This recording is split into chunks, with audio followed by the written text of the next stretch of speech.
আজকের ভিডিওটি সম্পূর্ণ আলাদা ধরনের, একদম আশ্চর্য করা ভিডিও।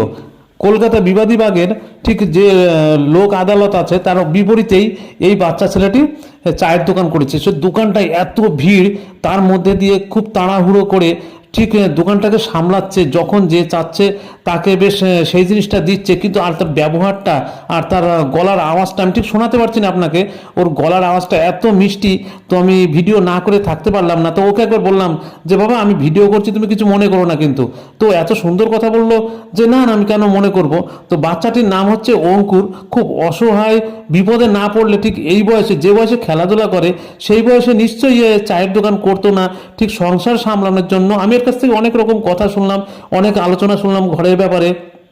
তো বাচ্চাটা অনেক কষ্ট করে এই দোকান চালাচ্ছে, আর দোকানে প্রচণ্ড ভিড়, তো একা হাতে এইভাবে সামলাচ্ছে, দেখে সত্যি অবাক লাগলো। ভগবান যেন ওর ভালো করুক।